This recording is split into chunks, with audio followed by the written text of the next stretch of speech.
Welcome, weary traveler.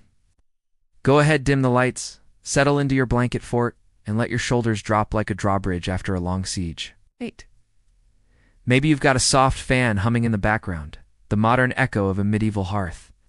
This is boring history for sleep, where we drift through the past at a pace even a monk could nap to. If you enjoy these quiet wanderings through time, feel free to like and subscribe, but only if you genuinely enjoy it. And do tell us, in the comments below, where you're listening from, and what hour your clock has reached in your own little corner of the world. Now then, close your eyes if you wish, and imagine this. You wake up in the Middle Ages, and before you've even had a chance to yawn or stretch, someone is already judging your outfit. Not for style, but for sin. Morning comes slowly in the Middle Ages, not the polite, filtered kind of light that slips through curtains, but a golden blade that forces its way through the wooden shutters and cuts across your rough-spun blanket. You blink, squint, and sit up. The air smells faintly of smoke and wool, comforting, if a little scratchy. Your tunic lies crumpled on the stool beside your bed, and before you even pull it over your head, it's already a statement. Not of taste, but of virtue. You wouldn't think so, of course. 2. It's just the only tunic that's clean enough and not entirely eaten by moths. But here, in this century, everything you wear is a moral performance. There's no such thing as throwing something on. In a world where the church keeps one hand on your soul and the local lord keeps the other on your taxes, your clothes are more than cloth, they're a sermon stitched in wool. You stretch, the chill seeping into your bare toes, and reach for the garment. The weave is coarse, uneven, but sturdy, good, honest homespun. The sort that says you know your place and don't mind staying in it. The color is a faded brown, once maybe chestnut, now closer to porridge. And that's good. Neutral, humble, and in this age, humility is fashion. Still, when you catch sight of your neighbor trudging past outside, wearing a tunic dyed a suspiciously rich shade of green, you feel the faint sting of envy. That shade costs extra. It means the dye came from woad or even imported verdigris, not crushed nettles like yours. Your mind immediately races. Perhaps his cousin married a merchant, or maybe he's been saving. Or maybe he's daring fate. Because green like that could be read as pride. And pride, the priests say, is the first of the 7 sins. You pull your own tunic on quickly. Its roughness scratches at your neck, but at least it's honest. The belt you tie around your waist is plain rope, not leather.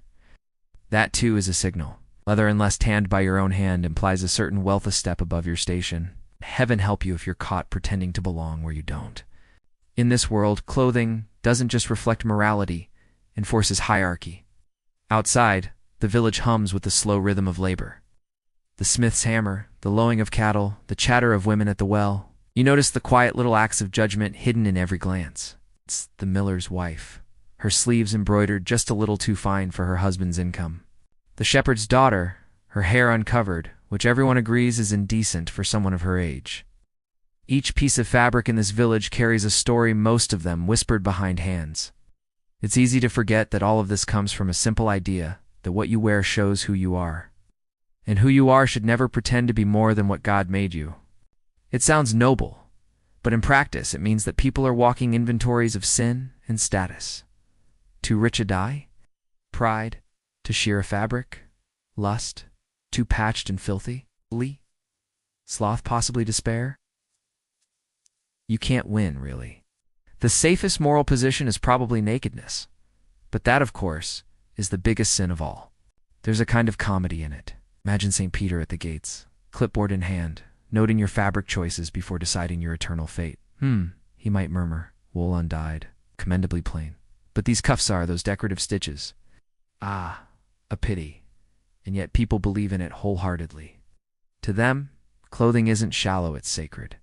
God's order is visible in every hemline. Nobles must look noble. Peasants must look poor. That's how the world stays in balance. Even the church joins the performance. Priests rail against vanity while wrapped in brocade imported from Venice. Monks denounce pride while quietly adjusting their carefully mended hoods. You step out into the sunlight, the smell of wet earth and dung blending into the crisp air. A passing monk nods at you approvingly, his eyes scanning your tunic, your belt, your bare hands. No rings, no gilding, no transgression. You pass the test for now. But then, a rider gallops by, cloak whipping behind him, deep crimson in the sun. The villagers pause to stare. That color, that chenit's the kind of luxury most people here will never even touch. Crimson means cochineal, imported from far away, the kind of dye that costs more than a year's worth of bread. You can feel the eyes around you flicker with awe, envy, and something else, resentment maybe. Because while clothing may be moral language, it's also political grammar. It tells everyone who belongs where and who doesn't. You can't rise above your station simply by being clever or kind, but you might. If you're daring, do it with a better cloak. And that's where the trouble begins. It's because for every rule, there's a loophole. It's for every law, a tailor with flexible ethics. You watch the red cloak disappear down the road, a streak of defiance against the muddy world. You wonder what it would feel like to wear something like that, not just warm, but powerful. To feel silk brush your skin, to hear the rustle of a fabric meant for someone else. But you also know what would happen. People would see. People would talk. And sooner or later, the steward or the priest would come knocking, parchment in hand, to remind you that morality comes with a dress code. The wind shifts, tugging at your sleeve as though urging you on. You glance back toward the church, its bell silent for now, its shadow stretching long across the street. Somewhere inside, a sermon waits about the dangers of vanity and the virtue of plainness. The parchment crackles softly in the steward's hands. He stands in the square like a herald of inconvenience, reading aloud in the tone of someone who enjoys the sound of his own authority. You lean against a fence post, pretending not to listen, but of course you do. Everyone does. It's the new decree, fresh from the King's Council, about clothing. Again, the words tumble out like commandments. No man or woman of the merchant or craftsman class shall wear silk, satin, or cloth of gold. The crowd murmurs. No person below the rank of knight shall wear fur of sable, marten, or ermine. More murmurs, and finally, let no woman's gown exceed the value of her husband's station, lest she bring pride upon her house. A pause, a cough, and a few nervous chuckles. The steward rolls up the scroll and struts away, convinced he has restored moral order to the kingdom. You sigh. These so-called sumptuary laws always sound lofty, meant to preserve virtue, curb vanity, and protect the realm from decadence, but they mostly serve to remind everyone where they belong. The idea is simple enough. Rich clothes for rich people, plain clothes for everyone else. If God wanted you in silk, he would have given you a higher birth. If he didn't, well, enjoy your wool. Still, the reasoning is more tangled than the cords of a badly tied girdle. The Church says the laws exist to prevent sin, particularly pride, envy, and lust.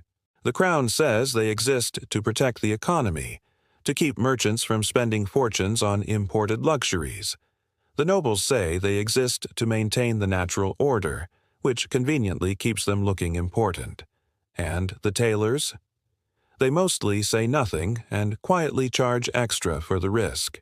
You wander toward the market, where the unspoken tension between vanity and virtue plays out in fabric stalls.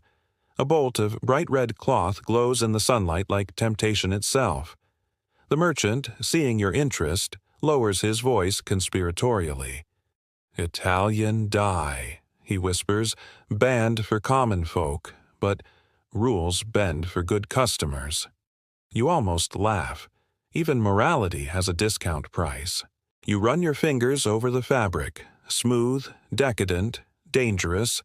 Red, like this, was once reserved for nobility, a hue associated with blood, passion, and Christ's sacrifice. Now it's the color of rebellion. You let the fabric slip away. It's beautiful, yes, but it also feels like holding evidence. One slip of the needle, and you might find yourself fined, or worse, paraded through the streets wearing your sin. The laws themselves are absurdly specific. They measure sleeves, dictate shoe length, and sometimes even restrict hat height. A young man can be fined for having too much embroidery on his cuffs. A woman can be summoned before the magistrate if her headdress is taller than her neighbor, S husband, S wage. You start to wonder who actually enforces these things. Surely the local constable has better things to do than count buttons. But the answer is simpler and crueler. Everyone enforces them. The laws turn neighbors into fashion spies. Every glance becomes a moral audit. "Did you see her hemline?" someone whispers at the well. "That's Venetian velvet, I swear it." Another tuts about a butcher's wife who dares wear silk on Sundays. The real power of the sumptuary code isn't T in the fines, it is in the fear of being seen as a sinner in fabric form. You remember the steward's words. Each according to his station. They sound almost holy, but they're really about control. If everyone looks like their place, no one will forget it. Nobles stay noble, peasants stay poor, merchants stay useful but never powerful. It's a visual cage disguised as virtue. And yet, people keep testing the bars. You've seen it yourself. A flash of forbidden trim, a merchant's daughter wearing a ribbon she shouldn't afford, a squire secretly paying for imported dye. Every rule creates its own rebellion, stitched right into the seams. As you walk home, you pass the tailor's shop. Inside, he's bent over a gown, muttering under his breath. He's the quiet center of this social storm, the man who knows what every family really wears, what they dare to wear, and what they pretend to. He trims a thread, adjusts a fold, and glances at you briefly. There's a knowing look in his eyes, the look of someone who understands that law and desire are always at war. You nod politely and continue on, your thoughts heavy as the wool on your shoulders. Somewhere above, in castles and courts, lords debate the next decree. How much velvet a merchant may own, how wide a hat brim may be, how many pearls are too many for a widow. They think these rules keep the world in order, but you can't help wondering if they simply make it heavier. The sun dips lower, turning the fields to gold. You catch sight of a young woman at the edge of town, walking with a confidence too bright for her gray dress. Around her neck, almost hidden, glints a small thread of silver. Illegal? Perhaps. But lovely. You smile faintly. Laws can weigh down bodies, but they rarely stop hearts. People still find ways to express themselves, even if it is just a stitch of forbidden color under the collar, a secret shimmer against the skin. You wake the next morning to the muffled hum of gossip. The sumptuary decree has been read, but already it's being tested. A tailor's apprentice was seen carrying home a bolt of crimson cloth. The baker's wife was spotted with silver thread in her sleeves. Someone swears they caught a glimpse of a merchant's daughter in a gown with pearl-steiny ones, but pearls nonetheless. In a world where fabric means morality, even a stitch can be scandal. You step outside, and the air is cool, faintly smelling of hearth smoke and damp earth. Across the lane, a woman hangs her washing plain linen shifts, fluttering like white flags of surrender. Yet if you look closely, you notice the edges of one hem have been stitched in blue. Not bright royal blue that would be foolish, but a soft shade, just enough to whisper rebellion instead of shouting it. That's how most people resist these laws, not with open defiance, but with quiet, clever subversions. A strip of ribbon turned inward where only the wearer feels it brush the skin. A patch of velvet hidden beneath a cloak.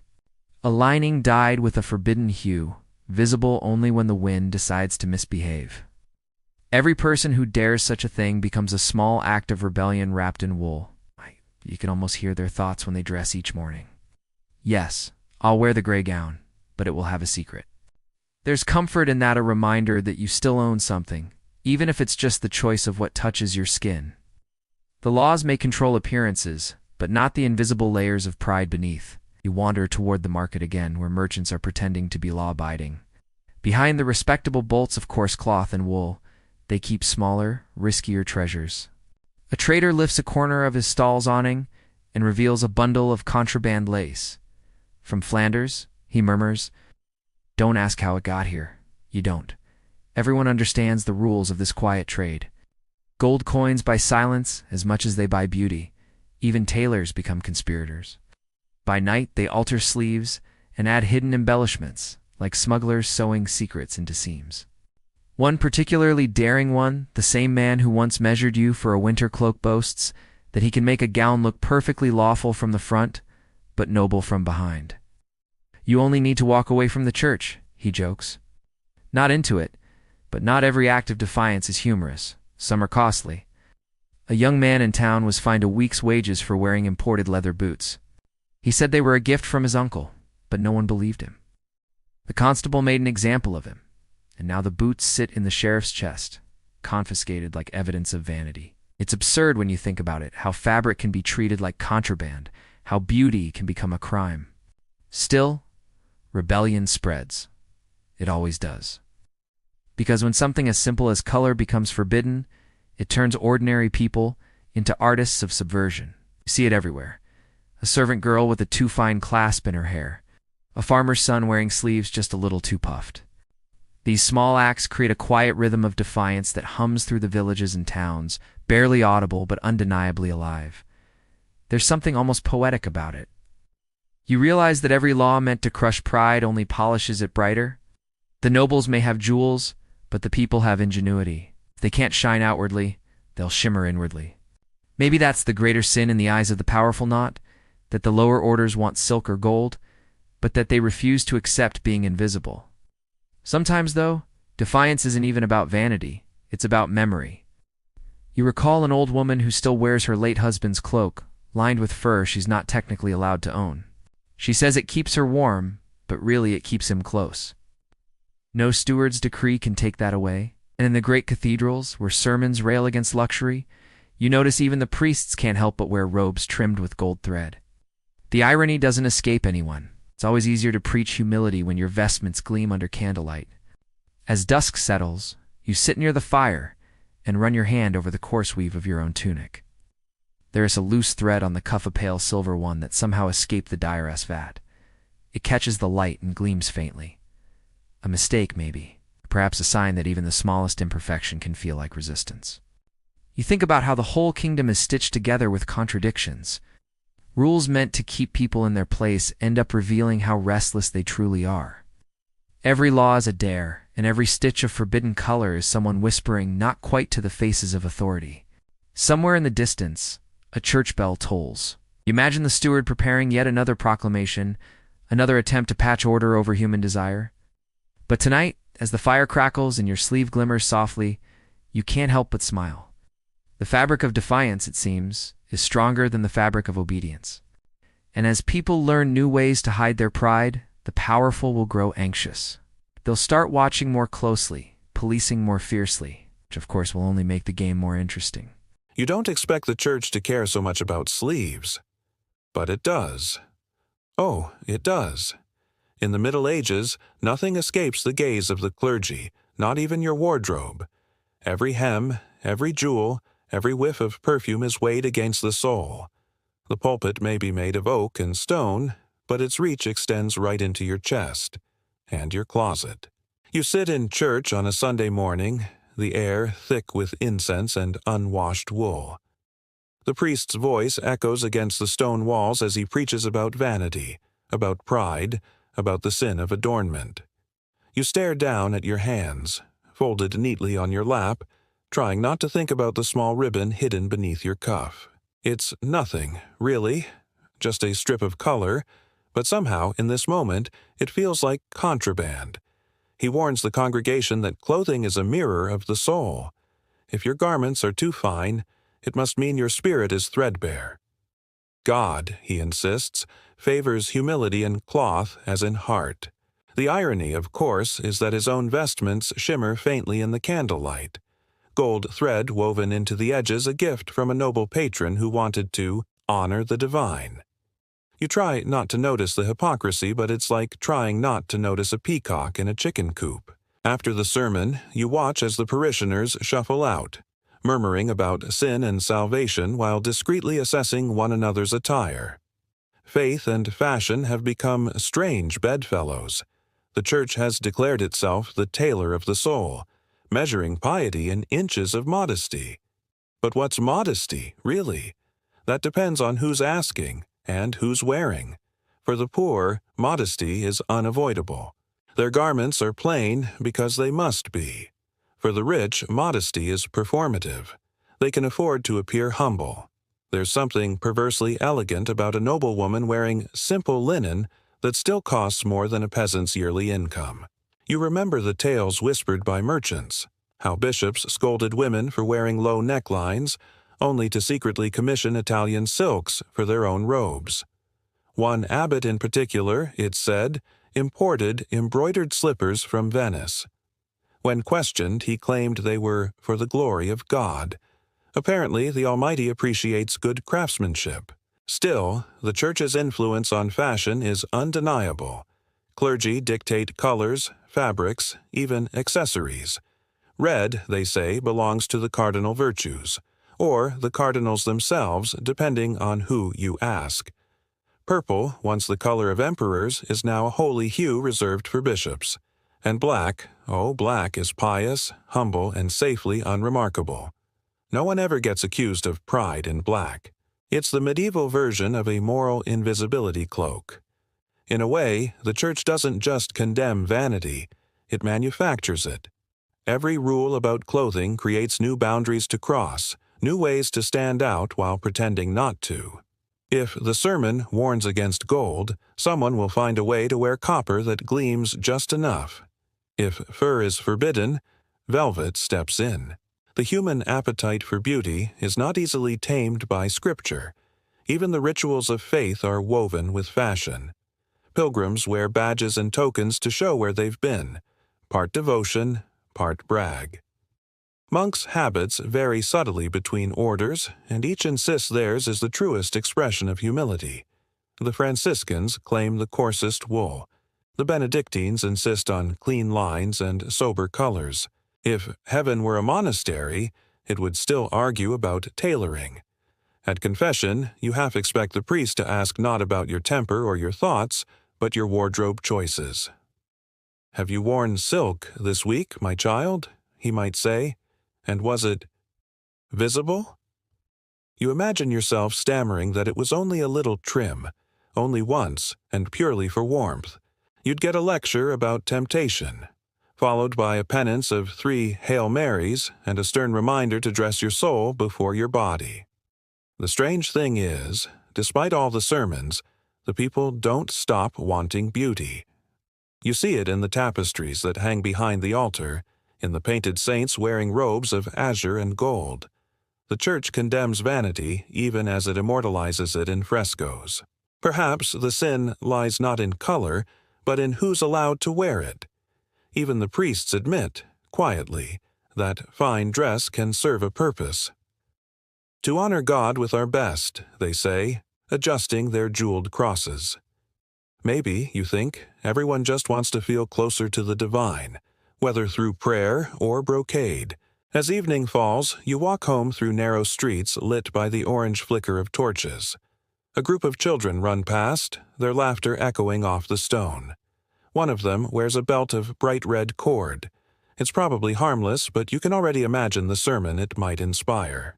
The Church has claimed the soul, the law has claimed the cloth, and yet people still find ways to slip beauty past both. Maybe that's what makes it holy, the stubborn human longing to adorn the world, even when told not to. You pull your cloak tighter, feeling its weight, its warmth, and the faint thrill of resistance stitched beneath the surface. Tomorrow, the sermons will continue, and the rules will tighten again. But tonight, the stars themselves seem to shimmer with quiet defiance, as if even heaven enjoys a little forbidden glow. By now, you've learned that the Middle Ages are a world of layers of cloth, of meaning, of rules stitched over rules. But if the poor and middling folk must wrestle with these laws, what of those who sit at the top, draped in privilege and perfume? How do the crowned ones conceal their own sins of fabric? You'd think kings and queens could wear whatever they please. Technically, they can. But even royalty bows at least symbolically to the theater of modesty. Power, after all, must be performed. And nothing performs humility quite so well as pretending not to be rich while absolutely radiating it. At court, you stand among nobles shimmering like candle flames, each trying to look both pious and superior. The queen's gown glows faintly in the torchlight of silk, so pale it's nearly white, but close enough to gold that it catches every spark. Her crown is smaller than usual tonight, as if to suggest restraint. But even the small crown is studded with gems that could ransom a castle. Modesty, it seems, is relative when diamonds are involved. You notice how each person at court reads the sumptuary codes like poetry, interpreting, bending, twisting. The Duchess wears velvet only at the hem, claiming it's technically an accessory. A baron's wife layers pearls into her hair, not her gown, because the law specifies clothing, not coiffure. Everyone is a lawyer when it comes to loopholes. Even the king plays the game. On holy days, he appears in dark robes, austere and solemn. But when the clergy turn their backs, he slips into crimson trimmed with ermine, the kind of fabric that screams divine right louder than any coronation. A ruler must appear humble before God but dazzling before his subjects. It's a delicate dance, this art of shining without sinning. You realize that concealment is as much a royal art as conquest. Behind every modest garment is another grander one, waiting for the right audience. Nobles travel with chests of clothing meant to impress different kinds of eyes: priests, princes, peasants. A tunic of virtue for the church, a gown of glitter for the feast. The body becomes a stage, the fabric, the performance. It's easy to mock such vanity until you realize the stakes. In this world, clothing is more than fashion, it's diplomacy. A wrongly chosen color can insult a foreign envoy. An overly grand cloak can anger the bishop. You imagine the queen's ladies in waiting whispering nervously before each public appearance. No red today, my lady. The archbishop preaches humility. Perhaps not so many pearls. The peasants are restless. And then there's the matter of jewels. The church frowns on them for commoners, but for the anointed. Jewels are divine permission in mineral form. Sapphire for wisdom, a ruby for divine love, an emerald for faith. Of course, these meanings are conveniently flexible. If your crown happens to have all three, well, that just means you're very pious indeed. Sometimes you think the laws themselves were never meant to limit the powerful, only to remind everyone else of their place. When the bishop thunders about vanity, he's really scolding the merchant's wife, not the marquise. The queen can glitter because her splendor is considered sacred, while the laundress with a colored ribbon is flirting with sin. It's an elegant double standard, polished by centuries of preaching. But concealment isn't just about hypocrisy, it's about survival too. A noble who flaunts too much wealth risks envy, rebellion, or royal suspicion. You've heard whispers of lords who dressed too finely and were accused of plotting against the crown. A man who dresses like a king, the saying goes, must want to be one, and wanting to be one is dangerous. So even among the elite there's a strange humility born of fear. Beneath the silks and jewels, they hide their ambitions as carefully as their sins. You can almost sense it at banquets, the laughter too loud. The gestures too rehearsed, the compliments dripping with polite venom. Fashion is both armor and camouflage here. Still, not every noble obeys discretion. Some become legends of excess. You've heard of a countess who dyed her dogs to match her gowns, and of a duke who lined his gloves with mink for spiritual warmth. Such absurdities draw sermons, of course, but also admiration. Everyone condemns them publicly and copies them privately. That's the paradox of medieval glamour. It scandalizes, then seduces. And yet, amid the hypocrisy and splendor, there's something oddly. By now, you've learned that in the Middle Ages, sin wasn't just preach, Tate was tailored. Every curve, crease, and cut of cloth said something about your moral state, or so the church and lawmen claimed. But as you step through the crowded marketplace on a bright morning, you begin to notice something peculiar. The sign, it seems, has a shape. A woman passes by in a gown with sleeves so long they nearly brush the ground. It's elegant, impractical, and faintly scandalous. Those sleeves are called pockets of pride by the preacher's symbols of vanity and wasted fabric. You imagine her trying to gather water or knead dough with those trailing silks. Impossible, but perhaps that's the point. Clothing that can't work announces that you don't have to. And that, in medieval logic, is both a luxury and a moral risk. Nearby, a young man adjusts the laces of his doublet. It's tight, very tight, so snug, it could probably stand on its own if he set it down. Tailors have begun to shape these garments to outline the male body more boldly than before. Some call it daring. The bishop calls it an invitation to sin. The irony is, the bishop's own robes billow like clouds, designed to hide everything except authority. You catch sight of a priest walking past, muttering about vanity, and you wonder if he ever notices that his own vestments, flowing, heavy, rimmed in gold thread, are some of the most extravagant garments in the kingdom. But he would argue they're not his luxury, they're God's. A convenient distinction, you think, between glory and guilt? The shape of sin shifts constantly. In one decade, pointed shoes are condemned as devilish, their long tips said to resemble horns. In another, low-cut necklines are accused of luring men to perdition. A new fashion for wide hips emerges when women begin padding their gowns with layers of linen. And suddenly the sermons fill with warnings about deceptive silhouettes. Apparently, modesty can be measured by geometry. You imagine the daily dance of getting dressed under such scrutiny? If your skirt is too full, you risk pride, too narrow, and you're accused of vanity through imitation of the upper class. It's no safe shape, really. The human body, it seems, is always a theological debate waiting to happen. Tailors, those quiet rebels, try to strike a balance. They adjust cuts and folds to flatter without inflaming gossip. A fine line, one of them mutters as you watch him work, snipping at a piece of wool. Too much curve and you're a sinner. Too little and you're invisible. He shrugs. People fear God. They fear looking plain even more.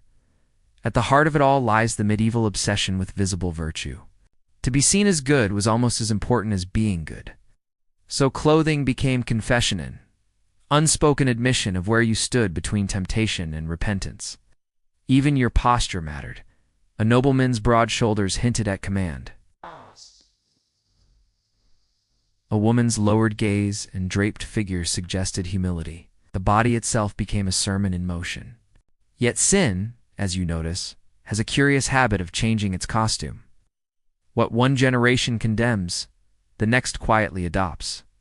Not long ago, short tunics on men were scorned as indecent. Now even the young knights wear them proudly, legs bare to the thigh like living sculptures. The church shakes its head, of course, but art begins to imitate the trend-saints, painted with gently curving bodies, angels with cinched waists. It's as though beauty itself refuses to stay locked away, no matter how many laws are written against it. And it isn't only nobles who play this game. Even peasants have their subtleties belts, tied just so, aprons folded in flattering ways, hats cocked at a jaunty angle. You might not afford silk, but you can at least wear your linen with flair. The sin of pride, after all, doesn't depend on wealthitis stitched into human nature. Still, you can't help feeling that these laws say more about fear than about faith. Fear of desire, fear of envy, fear that the social fabric might unravel as quickly as a hem. If everyone looked equal, how would anyone know their place? The authorities cling to the notion that humility must be visible, that piety must be shaped like a sack. But humans were never built for uniformity. In the candlelight of a tailor's workshop, you hold a piece of newly cut fabrica, deep green wool, heavy and soft. The tailor explains that the law allows this shade, but only for certain ranks. For you, he says with a wry smile, a lighter green, more virtue, less envy. You almost laugh, but you know better. A color can carry consequences. By evening, as you walk home through the narrow streets, you watch shadows stretch across the walls like folds of cloth. Start to see the metaphor everywhere. Every robe conceals something: flesh, desire, defiance. The laws can't strip that away. They only reshape it, forcing sin to hide in the seams, the laces, the silhouettes. You pull your cloak close and realize that even modesty can feel theatrical when it's enforced. Maybe that's the true absurdity. When sin is defined by a sleeve, virtue becomes a costume. And somewhere, in a palace or pulpit, someone is already planning the next decree, one that will redefine righteousness once again. Perhaps in the name of order, perhaps in the name of envy. For the moment, though, you let the thought drift away. The firelight flickers on your wall, casting gentle ripples of shadow that sway like fabric in a breeze. Tomorrow will bring new sermons, new shapes, new sins. But tonight, you're content to imagine what lies beneath the surface, the quiet pulse of humanity. Unshaped and unashamed. Winter in the Middle Ages doesn't simply arrive, it seeps. It moves through walls, through floorboards, through the air that bites your fingers as you lace your tunic. The wind doesn't knock politely. It enters like an uninvited guest and settles in your bones. And in this season, what you wear becomes not just a matter of style or virtue, but survival. You wake before dawn, your breath already visible in the dim gray light. The fire in the hearth is little more than a memory of few glowing embers half buried in ash. You pull your cloak tighter, feeling the scratch of wool against your neck. It's heavy, coarse, and smells faintly of smoke, but it's the closest thing to comfort you'll get today. Warmth here has a texture thick, rough, and slightly damp. There's irony in the chill. The church and the lords might preach about vanity, about the sin of too much fabric or to fine a weave. But those rules come from rooms with fires that never go out. For everyone else, warmth is the one indulgence you can't afford to give up. So you layer shift, tunic, cloak, shawl, anything you can find. You become your own small fortress of cloth. Each piece carries a story. The inner tunic, patched so many times it's practically a family heirloom. The outer cloak once dyed blue, but now faded to a weary gray. The fur collar, trimmed from an old garment traded at market. Nothing matches, nothing glitters, but every layer is a line of defense against the world. And yet, even in that, there's a whisper of defiance. You may not wear velvet or silk, but you still choose your armor. You notice, too, how warmth itself has a social rank. The wealthy wear fur lined with fur, silks layered under brocade. Their garments are not just warmer, they're heavier, softer, perfumed. A noble cloak might weigh 10 pounds or more, and yet they speak of it as if it were divine burden. The weight of virtue, someone once joked at a banquet, while the servants shivered behind the hall's drafty walls. Meanwhile, the common folk make do with ingenuity. You've seen villagers stuff straw or wool scraps into their sleeves, their shoes, even their hoods. You've seen cloaks doubled over with rough stitching, hats lined with linen so coarse it feels like sandpaper. Better scratchy than frozen, a miller once said, grinning through chattering teeth. It's a kind of humor born of necessity, dry as old bread but just as sustaining. There's also a strange etiquette to warmth. You're expected to dress modestly even when the cold howls like a beast at the door. Too many layers and you risk looking vain, as if you think yourself too precious to suffer a little chill. Not enough, and you risk looking pitiable. You learn to find a balance. Shiver discreetly, but not dramatically. The church has opinions, of course, always does. Monks are praised for enduring the cold with minimal comfort proof, supposedly, of their spiritual strength. Flesh must be tested, says one gray-robed friar. Though he himself keeps a wool-lined habit and a secret flask of mulled wine for particularly holy nights, it's a fine balance between martyrdom and mild hypocrisy, and they walk it briskly. Still, warmth carries moral weight in more ways than one. A fur cloak isn't just protection, it's proclamation. It's the kind of fur you wear, squirrel. Fox ermine tells the world how close you are to power. For some, that weight on the shoulders isn't just physical, it's social. A merchant's wife with a marten collar might as well hang a sign that says prosperous, but not noble. She'll get admiring glances from some, and disapproving ones from others. And yet beneath all the rules, everyone feels the same cold. That's the quiet equalizer of winter. The frost doesn't care if your cloak is woven or embroidered. When the night wind slips through the cracks, every soul curls up closer to the fire and mutters the same prayer. Let the warmth last a little longer. You sit now near a hearth in a tavern, watching steam rise from a pot of thin ale. Round you strangers huddle, close farmers, travelers, an aging tailor whose fingers still twitch as if holding a needle. The conversation drifts lazily between them. Whether taxes, wool prices, the latest absurd decree about who may or may not wear fox fur. It says the kind of talk that fills the silence and warms the air almost as much as the fire. As you listen, you begin to realize that warmth has always been more than heats, a kind of fellowship, shared proximity, shared breath, shared complaints. Even in an age obsessed with rank and sin, the cold makes everyone human again. Outside, snow begins to fall, soft and steady. Tomorrow, the roads will be half buried, the market quieter, the laws just as ridiculous. But tonight, inside this dim, smoky room, the world feels level. Cloaks of every rank hang side by the door. The fire crackles, indifferent to hierarchy, and every face glows the same soft shade of gold. You take a slow sip of ale and lean back, feeling the comforting pull of drowsiness. The cloak around your shoulders is heavy, but not burdensome. It's a reminder that even the smallest warmth has weight. And as the flames sink lower and the last voices fade into murmurs, you can't help but wonder when spring comes, what will people shed along with their winter layers? Perhaps not just wool and fur, but also the masks of modesty that cold weather makes so easy to wear. The sun has finally returned, and with it a certain vanity that winter had mercifully smothered. After months of soot-colored skies and cloaks that smelled faintly of damp wool, the world bursts into life, and people burst into display. The thaw brings fairs and feasts, and those, in turn, bring the eternal question, what on earth do you wear? You rise early on the morning of the spring fair, brushing ash and straw from your tunic. It's a rare day off from toil, and that means your best clothes, best being a relative term. Maybe you've scrubbed your linen shift until your knuckles went raw, or patched your only cloak one more time in a thread that doesn't quite match. It doesn't matter. Everyone else will be doing the same, preparing to parade their lives in cloth and colour. Stepping into the fairground feels like walking into a painting. Stalls burst with ribbons, dyed wool, cheap trinkets, and questionable pies. The air smells of roasted onions, ale, and something faintly resembling meat. The noise is alive, haggling, laughter, music from a fiddle that's slightly out of tune. Every inch of the place hums with the same energy, an unspoken competition to be noticed. You see it in the way people move. Peasants straighten their backs.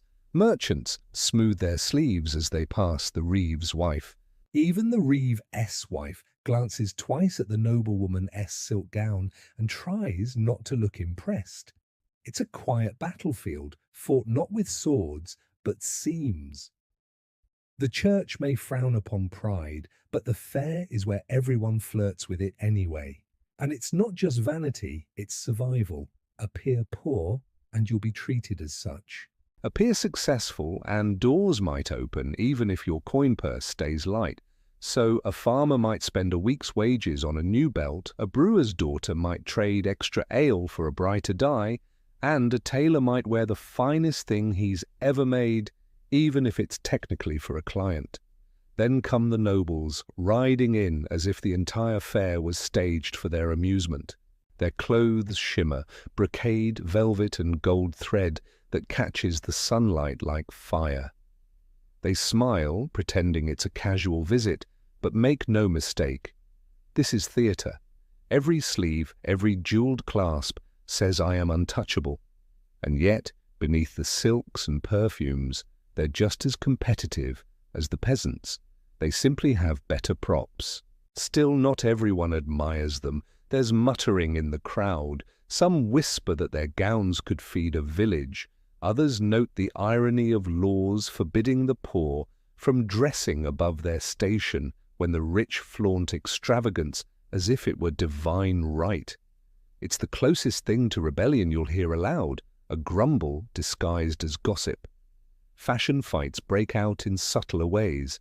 A merchant's wife appears in a gown with sleeves just an inch too long, technically forbidden for her class. The local constable frowns but says nothing. Her husband, after all, sells him good wine. A young man struts through in a tunic dyed so bright it almost glows, insisting it's light blue when it's obviously royal. A nearby priest gives him a look that could curdle cream. But the real competition comes as the sun sets and the feast begins. Long tables creak under the weight of bread, stews, roasted birds, and barrels of ale. The richer folk sit near the fire, the poorer at the edges, but everyone steals glances across the flickering light, comparing, judging, pretending not to. There's laughter and song, but beneath it, the same silent war continues. Who looks the part of fortune, and who merely imitates it? For a moment, though, the warmth and wine blur the edges of difference. A nobleman's cloak slips, revealing a patch at the hem. A miller's daughter catches the candlelight just right, and even her homespun linen looks radiant. A drunk jester teeters onto the table, declares that fine clothes don't fill an empty belly, and everyone laughs a little too hard. And that's the secret of these gatherings. The pretense matters, but it's also a release. The fair allows everyone to pretend they're something more, if only for a day. When the night ends, the nobles will ride back to their halls, the merchants will pack their goods, and the peasants will trudge home through muddy lanes. But for a few fleeting hours, everyone stood on equal ground, if not in class, then in spectacle. As the torches gutter out and the fair begins to fade, you wrap your cloak around your shoulders once more. The night is cooler now, and the bright colours of the day are swallowed by darkness. You pass a group of washerwomen laughing under the stars, their laughter echoing against the empty stalls. One of them holds a ribbon she never bought. Someone must have dropped it, and she ties it into her hair with quiet pride. Tomorrow, the talk in the village will be full of details. Who wore what, who looked foolish, who tried too hard. The church will call it vanity, the lords will call it order, but to you it just feels human, this endless need to adorn, to express, to belong. You walk home through the cool night, your boots heavy with dust, your mind still humming with colours and laughter. And as you drift towards sleep, you can't help but smile at the thought that even in a world obsessed with rules, people will always find a way to shine. The fair has ended, the laughter and color fading into the gray of ordinary days. But the echoes remain in the clink of coins, the rustle of cloth, the subtle tug-of-war between buyer and seller that continues long after the stalls have been packed away. Commerce in the Middle Ages is never just about trade. It's about control. And nowhere is that clearer than in the world of clothing. You see it first in the market square. Bolts of wool hang like banners and dyed, muted and modest for most folk. But here and there, flashes of forbidden color appear, a hint of scarlet, a deep blue so rare it seems almost alive. These are not mere fabrics. They are statements, temptations, and sometimes political weapons. To buy the wrong cloth could be an act of defiance. To sell it without permission could be ruinous. For the merchants, this delicate dance between profit and punishment defines their lives. You watch one a wiry man with quick eyes and roll a length of crimson cloth behind a stall. He glances over his shoulder before cutting a small piece, whispering that it's for a noble client. Everyone knows he lies. Crimson dye, made from imported kermes insects, costs a small fortune. The local reeve might buy some for his wife, claiming noble favor, or perhaps a wealthy widow will risk the fine just to feel silk against her skin. By the way, the merchant smiles. The law may forbid, but the market provides. This, you realize, is where the real power lives, not in the crown or the pulpit, but in the quiet shuffle of trade. The nobility can decree what the peasants wear, but they still need the merchants to sell it, the tailors to stitch it, the dyers to tint it. Every stitch, every sale, is a small act of negotiation. You wander deeper into the trade quarter where the smell of wet wool mingles with wood smoke and the metallic temps of coin. Tailors bend over their benches, stitching by candlelight. Apprentices rush between workshops, arms full of cloth scraps and half-finished tunics. The guilds regulated all the prices, the dyes, the quality. To the church, fashion is moral peril. To the guilds, it's logistics and profit. And somewhere between the two, people simply try to make a living. A tailor greets you with tired eyes and pricked fingers. He tells you, half-jokingly, that sin sells better than salvation.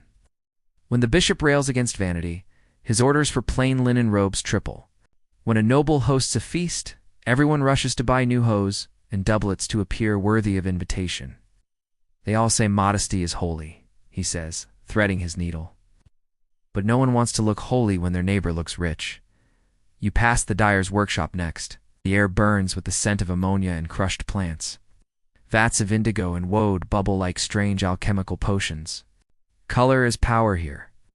The deeper the hue, The higher the price and, the greater the risk. Commoners are supposed to stick to earthy browns and soft grays. But who wants to blend into mud?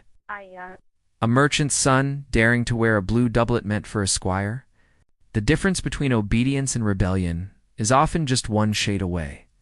Still, beneath all the laws and sermons, commerce has its own quiet faith that everything is for sale, eventually.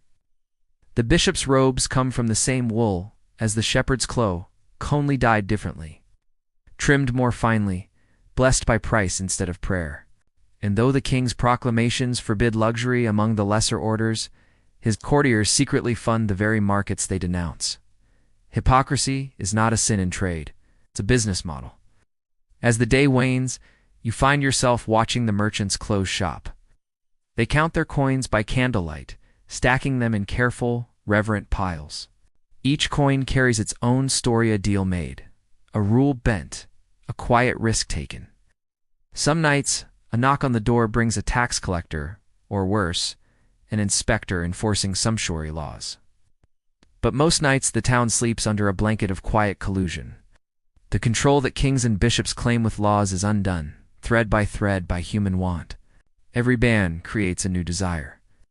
Every restriction breeds new ingenuity. The crown might decree that only nobles wear ermine, yet somewhere a clever furrier sells rabbit skins so cunningly trimmed that even lords can't tell the difference. In a way, you think, the true costume of the Middle Ages isn't cloth, it's compromise.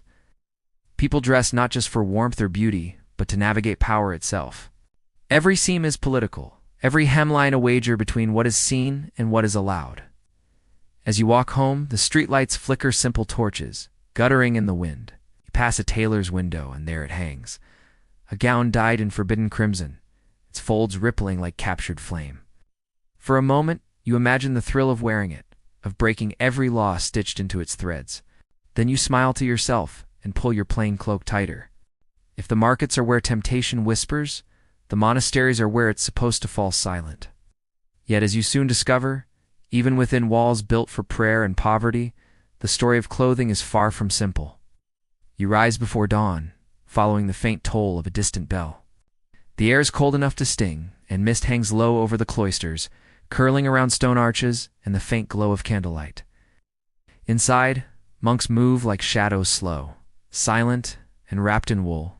Their habits are plain by decree, but that doesn't mean they're without meaning. Every fold, every shade of brown or black is a sermon in itself. You join them for morning prayers, kneeling on worn flagstones. The chapel smells of beeswax and smoke, and your breath mingles with the chill. The monks' robes rustle softly as they move. They're meant to erase individuality, to turn a crowd of men into one voice, one purpose. But as your eyes adjust to the dim light, you begin to notice the differences anyway. One brother's robe is patched neatly with linen. Another's hem is uneven, hastily mended. A third has a habit spun from slightly finer wools. It's coarse, but softer than the rest. Poverty, it seems, also has its hierarchy. The monastic rule insists on humility, simplicity, and uniformity. A monk is supposed to dress not to express himself, but to suppress himself. In a world obsessed with status and color, this vow of sameness is almost radical. Yet even here, the human tendency to distinguish seeps through like dye into cloth. The abbot's habit is subtly better tailored. The choir monks, who copy manuscripts and sing at services, they wear slightly cleaner robes than the lay brothers who toil in the fields. You follow a few monks into the workrooms after prayer. Here, the smell changes from incense to lanolin, the oily scent of unwashed wool. They spin, weave, and sew their own garments, murmuring psalms as they work. Their fingers are quick and practiced, the rhythm of the thread almost meditative. Laborare est orare, one murmurs. To work is to pray. It's comforting in a way, the idea that the holiness of the robe comes not from what it costs, but from the hands that make it. Every stitch is an act of devotion, a quiet rejection of the vanity outside the cloister walls. Yet even monasteries must deal with the world beyond. Traders arrive from nearby towns offering cloth and dyes for sale. Officially, the monks need nothing more than undyed wool. But every so often, a special commission appears, an embroidered cope for high feast days, or a robe for an abbot who's expecting a bishop's visit. A small bend in the rules, they say, for the sake of dignity. You see one such cope hanging in a side room, its edges embroidered in gold thread that catches the candlelight like sunlight through stained glass. A gift from a patron, a monk explains, eyes lowered. You nod politely, both of you pretending it's not the same kind of splendor the rule of St. Benedict warned against. Outside, the cloister garden glows faintly green in the morning mist. A novice kneels to tend the herbs, his sleeves rolled to the elbow. His robe is too big for him, handed down from another who has taken final vows or passed away. It smells faintly of lavender and sweat. For a moment, you envy his quiet certainty, the steadiness of a life with no choices about color, hem, or fashion. But then you notice the way his eyes drift toward the gate whenever he hears voices from the road. Freedom, it seems, has its own allure.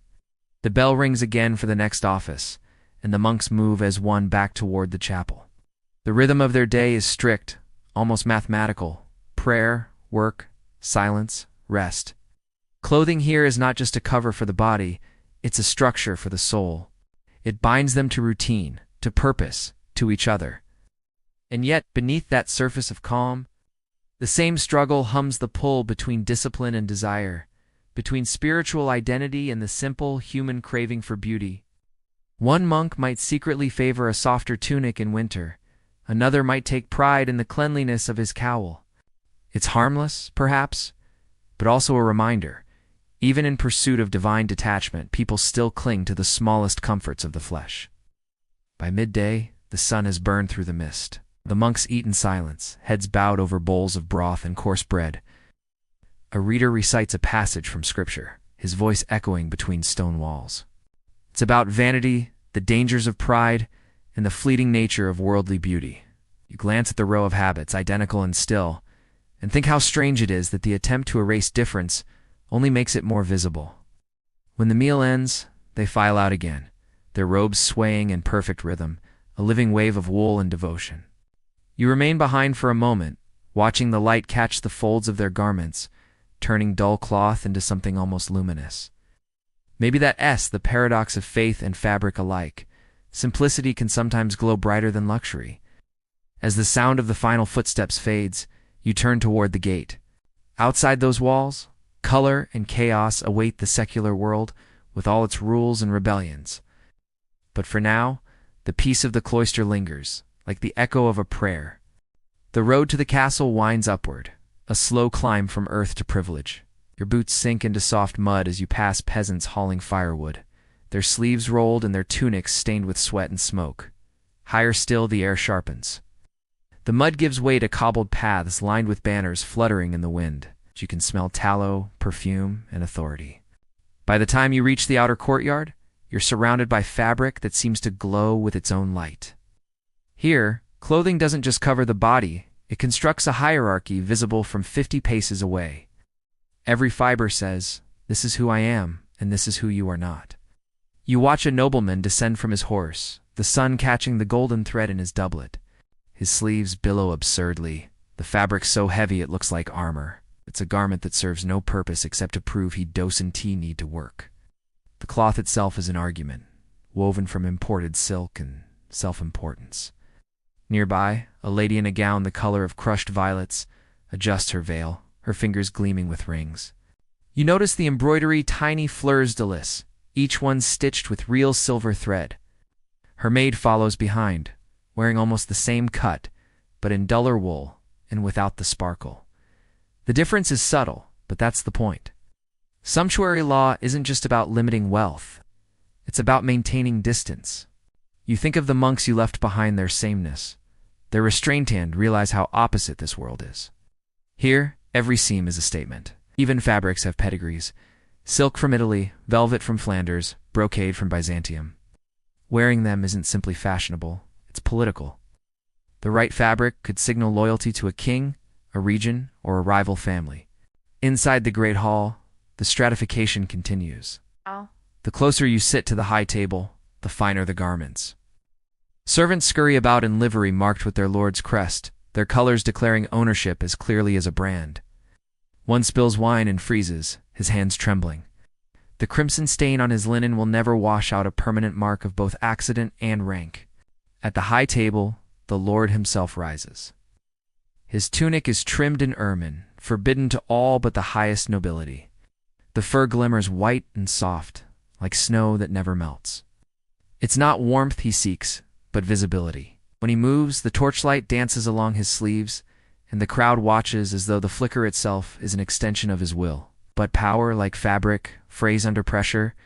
You notice his son young, restless, dressed in a tunic that's just a shade too vivid, too daring. The father scowls. The son smiles back, a silent rebellion stitched in blue.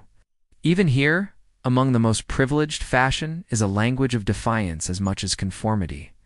Later in the great hall's quiet corners, you hear whispers. A merchant's wife wore pearls above her station. A minor knight ordered hose in imported velvet, drawing the king's tax collector's eye. A tailor was fined for selling gold thread without a permit. The higher you climb, the more dangerous the fabric becomes, not because it offends taste, but because it threatens the delicate illusion of order. You touch your own cloak plain brown, safe. It blends into the stone walls, a kind of invisibility that brings relief. But part of you wonders what it would feel like to wear silk, to hear it whisper against your skin as you moved. Would it feel like sin or victory? The castle seamstresses work deep into the night. Through an open doorway, you glimpse them, hands red from pricks and dye, eyes drooping under candlelight. They piece together garments they could never afford to wear. A soft irony hums through the room. The lower-born create beauty to drape over the powerful, knowing that beauty itself will never belong to them. Every inch of thread here holds meaning. Velvet means conquest. Fur means birthright. Linen means obedience. In this world, to change your clothes is to risk changing your class. A single misplaced ornament could invite punishment or envy or both. And yet there's something hollow beneath the splendor. As the feast ends, the nobles drift away, their finery now heavy with sweat and wine. The perfume fades, the jewels grow dim in the candlelight, and the silks begin to look almost human. You can't help but think beneath all that luxury, they too must itch. You step back outside into the night air. The torches flicker, and the wind carries the faint scent of smoke from the village below. Down there, people sleep in rough-spun linen, unburdened by symbols, their wealth measured in warmth, not embroidery. Pure, the air smells of control of wealth, guarded like a relic of fabric turned into a fence. If power wears silk and piety wears wool, then the tailor walks the narrow line between them, one hand on the needle, the other on the noose. You find yourself in his workshop, a place that smells of sweat, tallow, and damp cloth. The windows are narrow slits, just enough light to cut by. Bolts of fabric lean in precarious towers, and threads spill across the floor like spilled secrets. The tailor looks up from his bench, his face drawn and clever. You can tell he doesn't sleep much. No tailor does. He serves 3 masters, his clients, the guild, and the land. All 3 can destroy him. A lord wants his robe finished before the feast. The guild demands dues and adherence to the code. The law forbids selling velvet to anyone below the nobility. The tailor nods to all, and then does what he must to survive. He watches hands work swift and precise, turning raw cloth into shape and meaning. The snip of shears, the whisper of thread through woo-witch sound carries the rhythm of risk. A single misstep could bring a fine or worse. The sumptuary laws hang over him like a spider web, too many to remember, too intricate to escape. He tells you in a low voice that he once made a gown with imported silk for a merchant's wife. She said it was for a noble cousin, he says, eyes glinting. But the cousin never existed. The gown did, he shrugs. The next month, the reeve came knocking. The fine nearly ruined him. But still, he keeps a hidden drawer beneath the bench, where a few forbidden scraps of silk wait, like treasure or sin. Tailoring, in his words, is a kind of confession. Everyone lies to their tailor, he says, smiling. They all want to be someone else, and in a way, he's their accomplice altering not just fabric, but identity itself. The right cut can make a peasant look respectable, a merchant look noble, a sinner look sanctified. A priest's robe and a lady's gown, he muses, are stitched from the same cloth. Only the story changes. You glance around his shop. A half-finished tunic lies on the table, its sleeves puffed in the latest style. A boy apprentice, no older than 12, is carefully sewing a hem, his fingers trembling. The tailor watches him with a mixture of pride and pity. He'll learn, he says, or he'll bleed. One or the other. Outside, you can hear the church bells marking the hour. The faint hum of the market, the clatter of carts. The tailor works through it all. His craft isn't just skill, it's diplomacy. He must flatter the rich, soothe the vain, and never ask too many questions. One wrong word about a client's waistline or purse, and he'll lose both business and safety. He shows you his price book, each entry more fiction than fact. The wealthy always promise to pay later. The poor always beg for a discount. He rarely says no. Better a half-paid job than a full day hungry. His tools, needles, chalk, shears are extensions of his body. The thread wraps his fingers like veins. When you ask him how long he's been sewing, he laughs. Since I could hold a needle, he says. And when I drop it for good, I suppose they'll stitch me in my shroud with the same one. Evenings are the most dangerous. When the town quiets, those who want something special come knocking. A merchant who wants sleeves wider than the law allows. A widow who wants a cloak edged in fur she isn't supposed to afford. Sometimes even a noble sends a servant under cover of darkness. It's asking for a gown copied from another's rivalry disguised as patronage. Each secret commission is a gamble. If he's caught, the penalties are steep. Fines, confiscations, sometimes public shame. But the prophet can feed his family for months. A fine line, he says, holding up a strand of silk.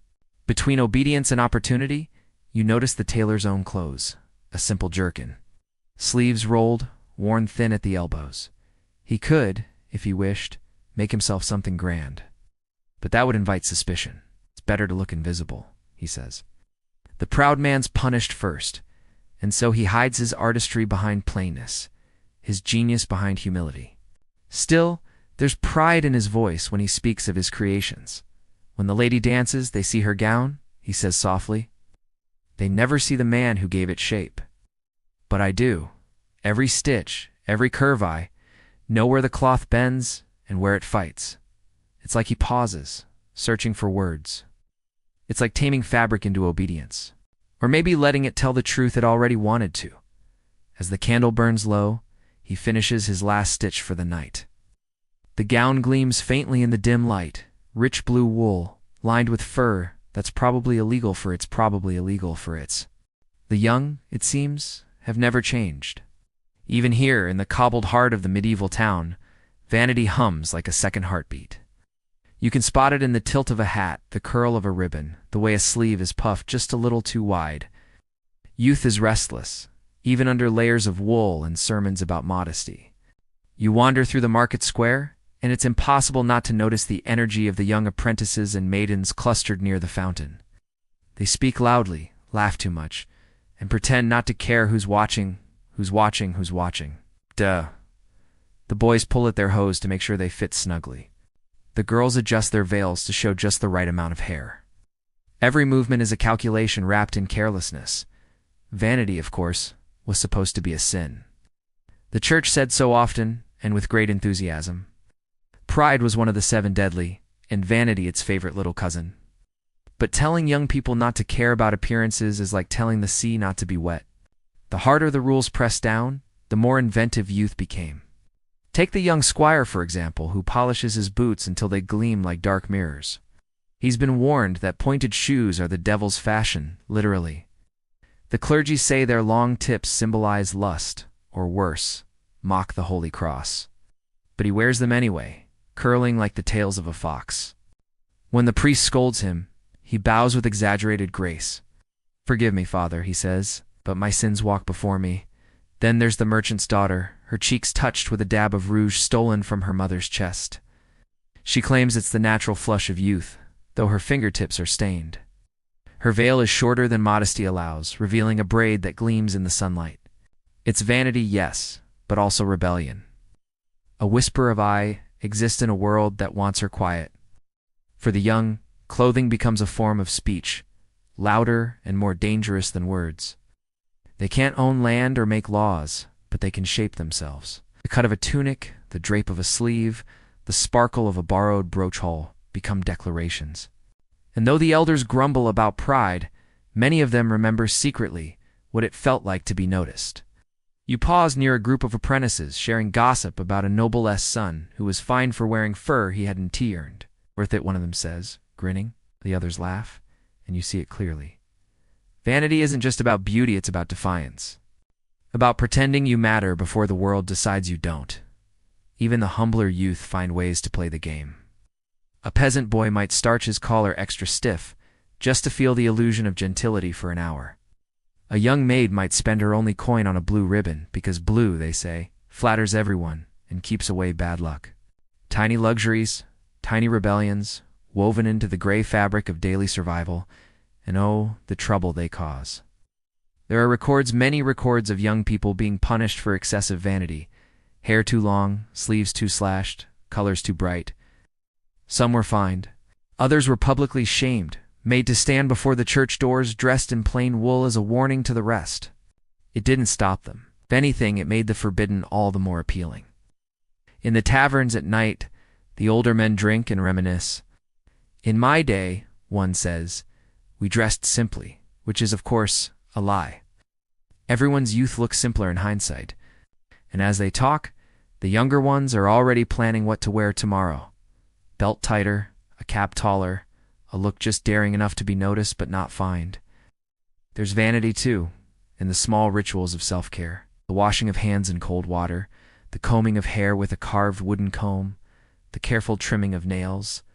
Cleanliness was a luxury, but even the poor tried.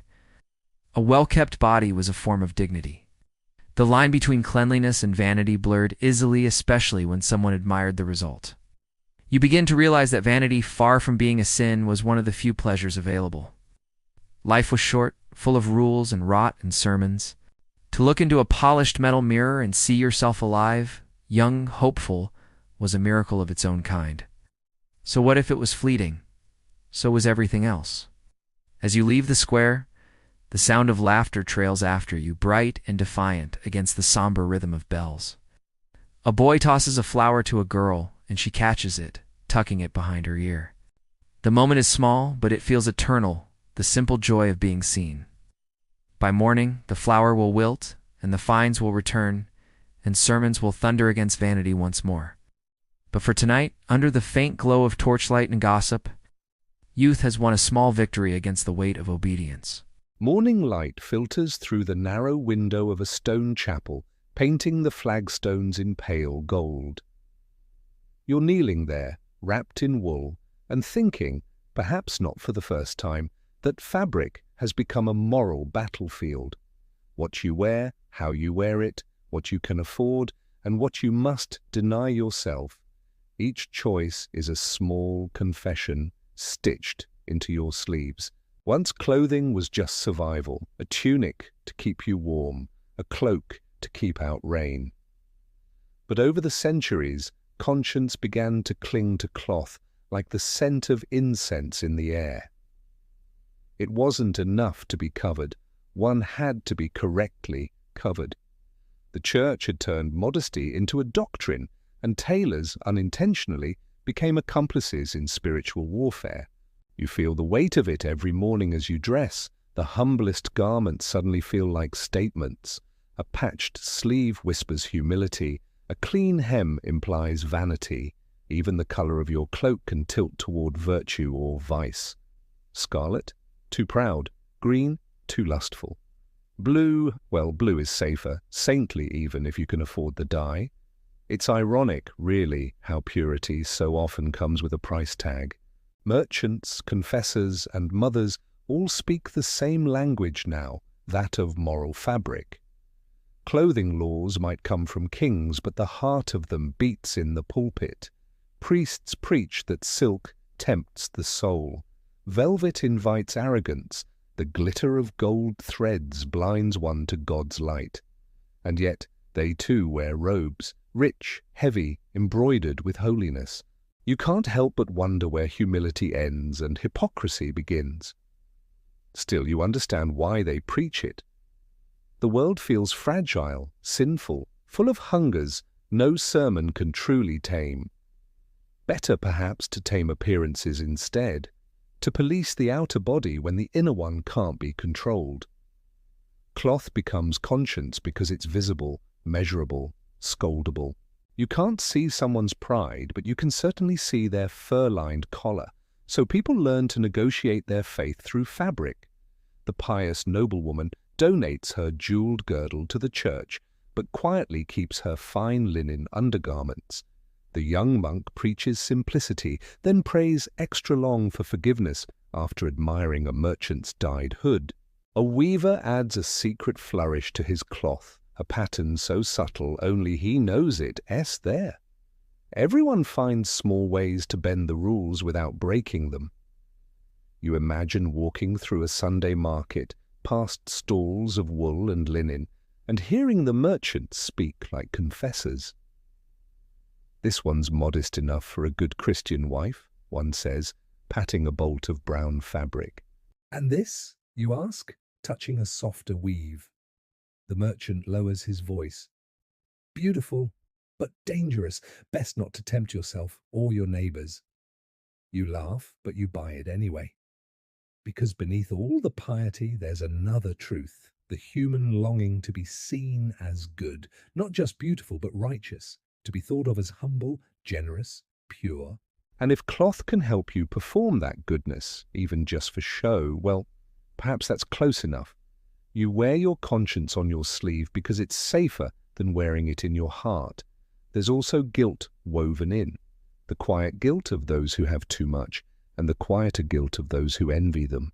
You think of the poor who are told their rags make them holy, as though holiness were ever meant to chafe.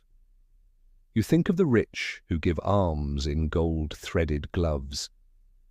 Conscience is a fickle cloth, easy to fray and hard to mend. Sometimes, late at night, you wonder if God truly cares about hems and hoods, or if the real test is how much shame you were willing to bear over something as simple as wool. You picture a heavenly ledger where sins are written not in blood, but in fabric swatches, silk for pride, linen for virtue, sackcloth for repentance. Perhaps the angels are tailors measuring souls for eternity's wardrobe. But for now, in this world of seams and sermons, you pull your cloak tighter and step into the street. The fabric brushes your skin, soft and slightly rough, a constant reminder of who you are supposed to be. Around you, others do the same, each person a walking moral tapestry, trying to look decent, righteous, forgiven. And yet, the more you look, the more you see small rebellions stitched everywhere. A hidden bit of colour here, an extra fold of cloth there, a glimmer of beauty where only plainness should be. Conscience, it turns out, isn't so easily hemmed. The air in the royal dressing chamber is heavy with the smell of wax, wool, and quiet tension. You stand near the carved oak screen, watching the servants move in a choreography that feels older than the king himself, lifting, lacing, adjusting, bowing. The ruler sits in the center like a planet around which all fabric orbits. In this room, every thread is political, every color divine. You might think being royal means wearing whatever you like. But no, monarchs are perhaps the most constrained dressers of all. Every seam is a statement. Every jewel is a declaration. Crown isn't just metal, it's a manifesto, and before it's placed on the ruler's head. A small army must first ensure that the rest of the outfit tells the same story. Wealth without waste, piety without plainness, power without pride. A delicate balance, and an impossible one. The king's doublet is of crimson velvet. No one else may wear that shade. It's the color of life and war, of Christ's blood and royal authority. The tailor smooths the fabric reverently, careful not to tug too hard. Velvet costs more than a soldier earns in a year, and mistakes are punished in silence. Beside him, a servant fastens the gold chain of office around the monarch's shoulders. It glints against the flickering candlelight, small suns orbiting power. But the king himself, he does not look comfortable. The clothes are heavy, the layers stiff. The crown, once placed, presses like an accusation. There's irony here. The humbler the people, the freer their movement. The higher the rank, the more confined you become in your finery. Perhaps this is what they mean when they say power has a price. It starts with your ability to breathe. You glance toward the queen's chamber, where the ritual repeats in silks and whispers. Her gown is a spectacle of embroidery, scenes of saints and vines creeping across the bodice like a sermon sewn in gold. The seamstresses work in hushed awe, knowing that the queen's attire will be discussed more than her policies ever will. She is expected to embody grace, chastity, wealth, and humility all at once. It's exhausting even to watch. Outside these walls, the people will soon gather to glimpse their rulers. They will gasp and cheer and talk for weeks about the sheen of the fabric, the shimmer of jewels. They will not see the pins pricking skin, or the aching shoulders, or the prayers whispered between fittings. They will see perfection, because perfection is the crown's most effective armor. For all their talk of divine right, the rulers are slaves to presentation. Poorly chosen color, a too rich brocade, and suddenly rumors stir. Has the king grown vain? Is the queen too fond of French fashions? Every critic with a tongue becomes a political hazard. Monarchs learn early that clothing is not just vanity's governance. Sometimes, though, the fabric rebels. Storms velvet mildews. In war brocade tears. In mourning gold fades.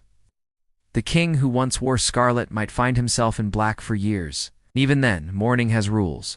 No sparkle before the 3rd year, no lace before the 5th. Grief, too, must be tailored. You imagine the court's quieter moments, the robe laid aside, crown resting on a table, the monarch standing by the fire in a simple linen shirt. The man beneath the regalia looks smaller somehow, more human. It's strange to see power undressed. Without the armor of clothing, kings and queens look almost ordinary, as though the divine spark has slipped away with the jewels. But even in simplicity, symbolism lingers. The linen is hand-woven by a guild sworn to secrecy. The embroidery on the cuffs, though plain, contains a hidden emblem, a mark of royal legitimacy. Even vulnerability must be curated. And still, there are those who envy it all, the furs, the fabrics, the spectacle. From the towns below, peasants whispered that the king's wardrobe could feed 100 families. They're not wrong. Each garment could indeed purchase a village's grain. Yet the irony is that the monarch, encased in splendor, may never truly feel warmth or freedom. Power isolates, and its garments are its walls. You start to understand that the crown is less a privilege than a performance. Its splendor hides its suffocation. The robes are chains, stitched beautifully but chains nonetheless. Even the weight of ermine on the shoulders becomes a reminder. The higher you rise, the heavier the cloth that holds you there. As the servants finish, the king stands, resplendent and distant. A hush falls. The door opens, and the great machine of ceremony begins again. Trumpets, banners, the rustle of awe. The crown catches the light, and for a moment it looks like a halo. But halos are illusions of gold, and they tarnish like anything else. Outside, the people murmur blessings. Inside, the ruler adjusts the collar, breathes shallowly, and steps forward to play his part. The garments shimmer, but beneath them, the skin still sweats, the heart still races, the body still aches. The castle smells of beeswax and incense, but below the kitchens, another scent rain soap, dam linen, and the metallic tang of hard work. Down here, in the vaulted stone chamber, where water drips steadily from the ceiling, you find the real keepers of royal secrets, the laundresses. You wouldn't think them powerful, these women with their sleeves rolled to the elbow and their hands raw from scrubbing. But they handle what no one else dares to touch, the underclothes of kings, the nightshirts of bishops, the sweat-stained tunics of courtiers who pretend not to sweat. Cloth doesn't lie, remembers, stains, it tears. It whispers truths through thread and residue, and the laundress hears every confession. She begins before dawn. The hearth is already lit when she descends the stairs, her wooden clogs echoing. The tubs are lined up like pews. She mixes ashline water with the precision of a priest preparing holy oil. The steam rises in soft clouds, blurring her outline. There's something almost sacred about it, her daily ritual of cleansing, of erasing the evidence of humanity so the noble can pretend they are something more. You watch as she scrubs a piece of fine linen, so thin it's nearly translucent. A lady's chemise, you guess, judging by the lace. The dirt comes away in gray ribbons. She mutters a prayer under her breath, not for the lady's soul, but for the cloth not to tear. Repairs cost wages, and wages never stretch far enough. Still, she's proud of her work. The upper halls sparkle because of what happens here in the damp quiet. The laundress knows things. Whose sheets smell of rose oil, and whose of sickness. Which nobleman bled from the sword, and which from the surgeon's leech. Which lady has embroidered initials that no longer match her husband's. Knowledge settles on her like soap scum-thin, invisible, impossible to scrub away. Sometimes she talks to the other women while they work. Gossip floats above the tubs with the steam. The king's hem was torn again, one says. They say he knelt too long in prayer. The others smirk. They all know what kind of prayers leave grass stains. Still, they speak softly. Laundry is a dangerous kind of knowledge. Too many details spoken too freely can send a woman to the gallows or to the river, which is cheaper. When the nobles speak of purity, they rarely picture this place. Purity is supposed to smell of lavender, not lie. But here is where virtue is literally washed into being. The church says sin can be cleansed by confession. Castle proves that linen can be cleansed by labor. In a way, the laundress performs both. She baptizes cloth daily, plunging it beneath the surface and lifting it up, pale and reborn. Her own clothes tell another story. Coarse wool patched at the knees, the sleeves rolled so often the edges have frayed into fringe. The water has taken its toll. Her fingers are always cracked, nails softened, veins prominent. But there's dignity in it too. She handles the garments of power without bowing. She knows the touch of the queen's silk, the king's underrobe, the bishop's robe. In a kingdom obsessed with rank, her hands are the only ones that touch everyone equally. You watch her hang the clean linens by the fire to dry, their pale shapes fluttering like ghosts. The sight is oddly beautiful. Their whiteness, you can almost believe in the illusion of purity against the grand lie that the rich can wash away the dirt of the world while someone else handles the scrubbing. But the laundress knows better. The stains always return. Sweat, wine, blood, ink it. All comes back eventually. She's learned that no fabric stays pure for long, and no life does either. She's seen too much to believe otherwise. So she hums as she works, a low, tuneless sound that echoes through the chamber. It's a song of acceptance, maybe even defiance. Sometimes she pauses and looks at her reflection in the water. Ripples distort her face into a dozen versions old, tired, proud. She wonders, just briefly, what it would feel like to wear one of the gowns she scrubs. To walk above ground with perfume instead of soap in her hair. But she knows she'd feel the grime even then. Once you've seen what lies beneath the silk, you can't forget it. When the bells toll for vespers, she drains the tubs. The dirty water flows down the channel, past the kitchens, out into the moat carrying away the sins of the powerful. She wipes her hands on her apron, sighs, and climbs the stairs. Above, the court sparkles in freshly laundered glory, unaware of the quiet absolution that made it possible. And as she steps back into the world of light, you can help but think that if anyone in this castle truly understands the soul of cloth, it's her. She knows that every thread carries the touch of a body, every garment a fragment of a story. In the great moral tapestry of the Middle Ages, the laundress is the hidden weaver, her work unseen, her virtue unsung, but her labor eternal. The smell hits you first, a sharp blend of fermented urine, smoke, and something almost sweet. You've wandered into the dyer's quarter, and your nose immediately regrets it. Here, beauty is born in the most unlikely ways, and color, that shimmering illusion of wealth and virtue, comes at a cost that clings to your clothes long after you've left. The vats bubble in a row like cauldrons of witchcraft. Men and women stand over them, their arms stained in gradients of blue, red, and green. Their fingernails will never be clean again. They stir the pots with long wooden paddles, and every so often, a streak of steam reveals the rainbow beneath the grime. To walk here is to see the Middle Ages in technicolor and to realize how much deception those colors carried. Take blue, for instance. Everyone loves blue. It's the color of heaven, the virgin's cloak, the promise of eternity. But natural blue doesn't come easily. The dyers use Wodan innocent-looking plant that must be fermented into a foul, reeking sludge before it yields its beauty. You watch one worker press the pulp into balls, then crumble them into the vat. The smell is strong enough to make your eyes water. You think of all those saints painted in serene blue robes and wonder if heaven truly smells this bad. Then there's red, the color of power, blood, and forbidden passion. The best red, the kind that nobles wear to remind everyone they can, comes from crushed insects.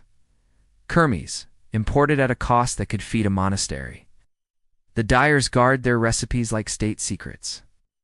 A single mistake, a wrong temperature, a poorly cleaned cloth, and the shade turns muddy, dull, mortal.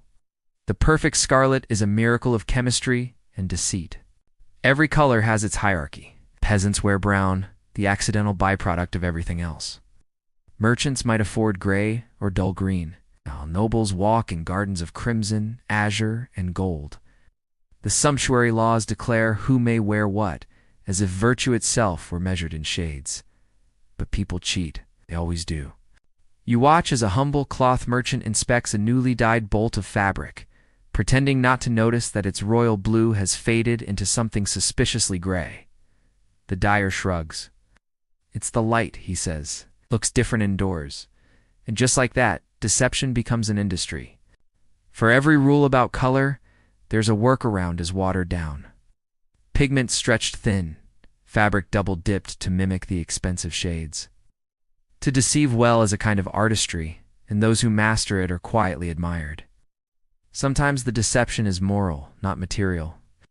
The church loves symbolism colors that mean purity, penance, devotion. But meaning is fickle. One century's holy blue is another's prideful indulgence. Black, once a color of humility, becomes the mark of wealth when the dye grows costly to make.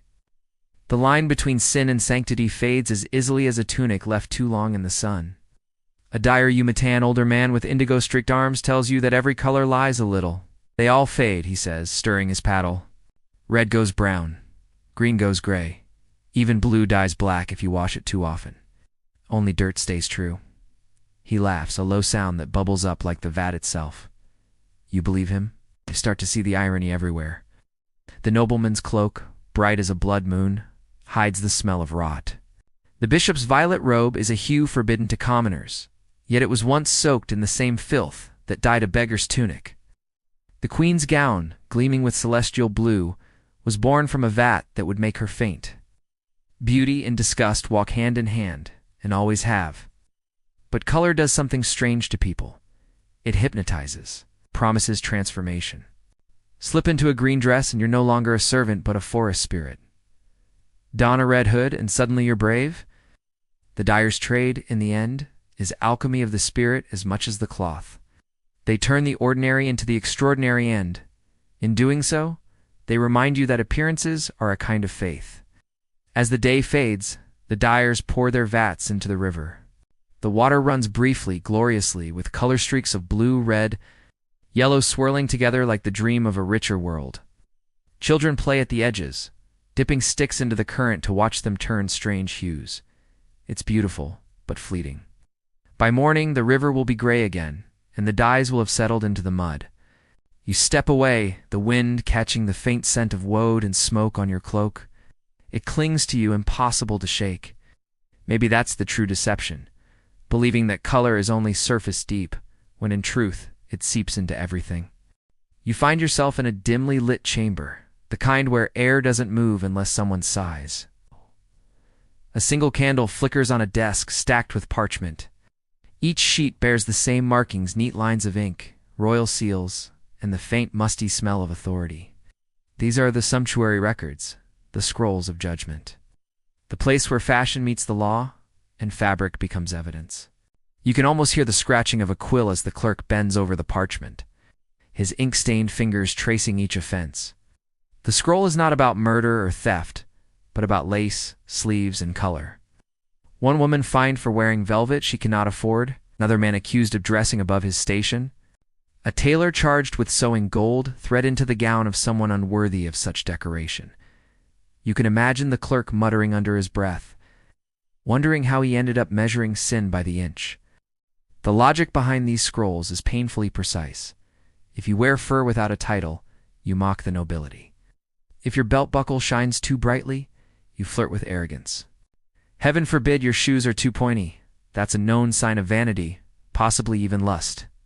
Every stitch is suspect. Every embellishment a clue to pride. The records read like confessions written in fabric. You lean over a scroll dated 1373. It describes a merchant's wife from Norwich who dared to wear silk beyond the dignity of her class. Her punishment, a fine equivalent to a year's wages. Imagine saving for months to buy a scrap of luxury only to pay for it twice, once in coin and once in shame. Her name is written in delicate ink, then crossed out with a heavy hand, erased as if even her vanity should not endure on paper. Nearby, another record speaks of a young squire who wore crimson hose, unfit for a man not yet knighted. He defended himself by saying he'd inherited them from an uncle.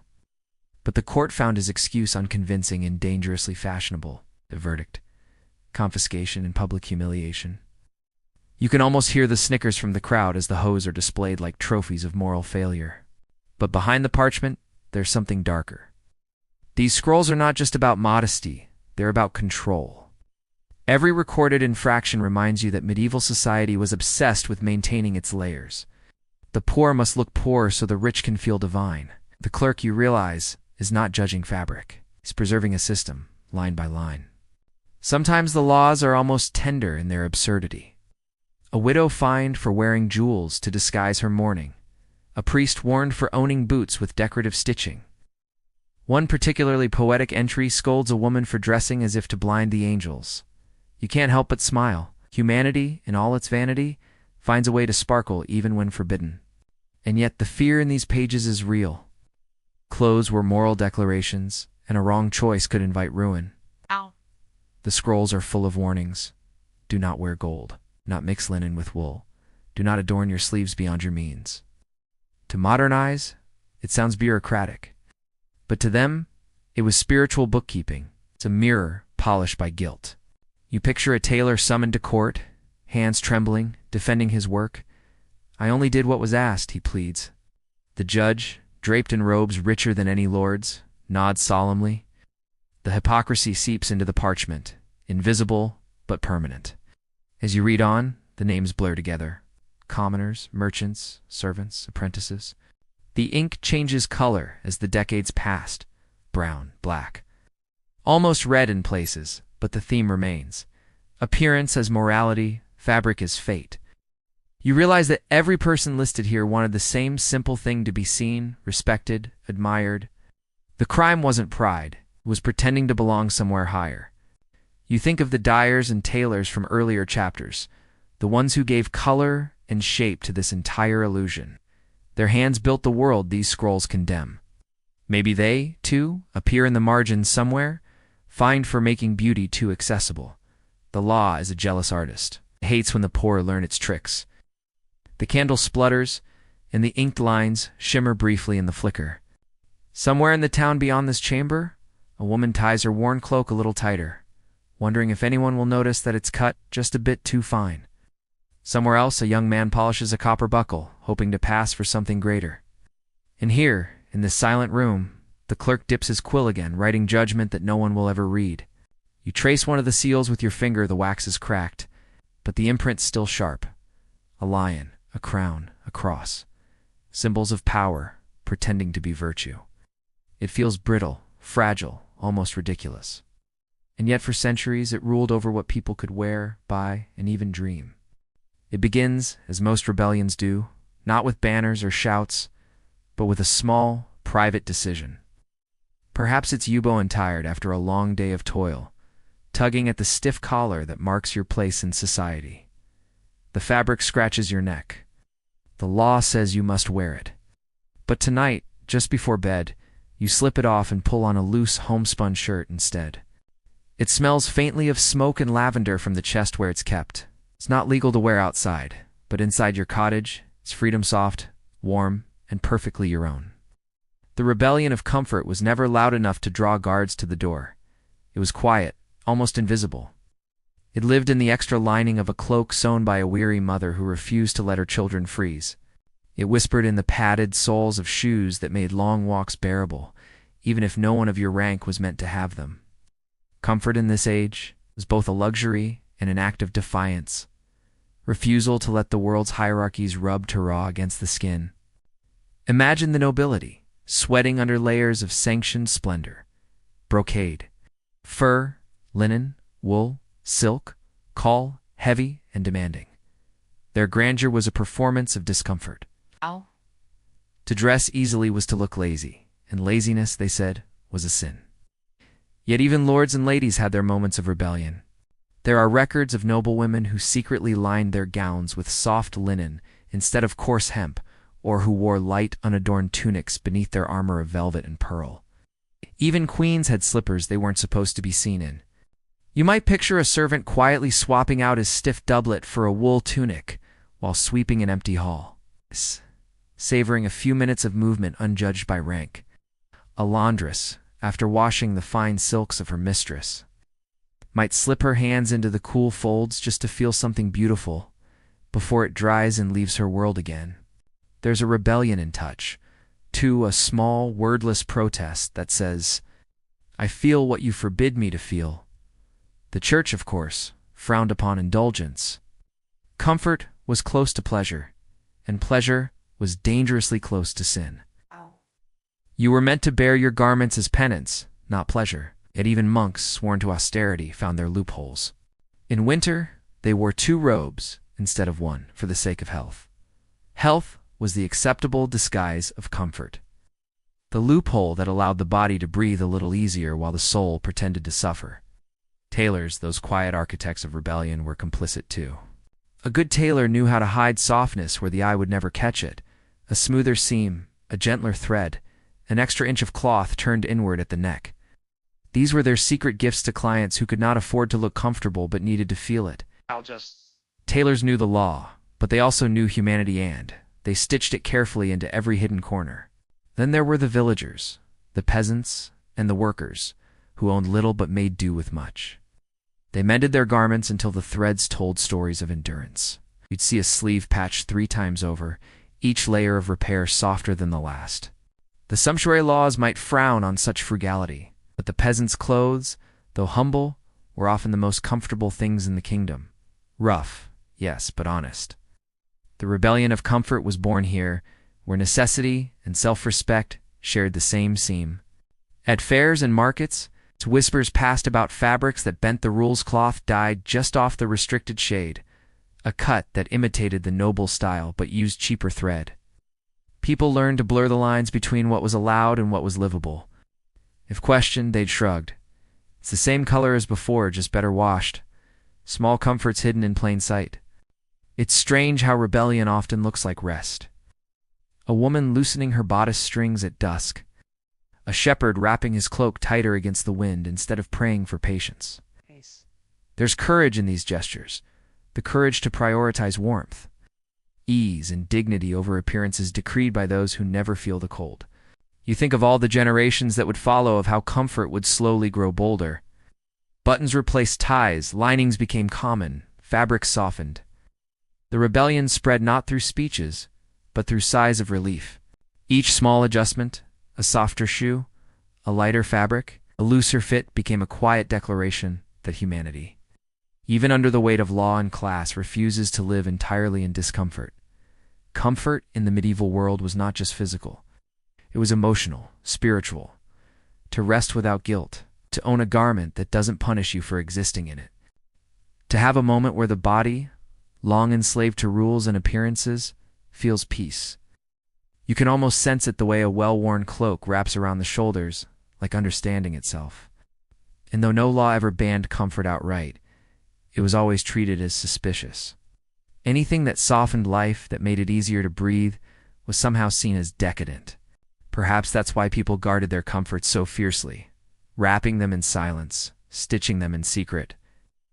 As the hearth fades to embers, you settle deeper into your imagined wool. You feel the rebellion still humming there under every thread, passed down through centuries. The world outside may still judge, still measure worth by appearance, but herein, the quiet of your own comfort, you are untouchable. Morning comes softly, filtering through the shutters of a world that no longer punishes velvet or linen or lace. You open your eyes, and for a moment the air still smells faintly of hearth smoke and wool. The past lingers like that, woven not into walls, but into habits.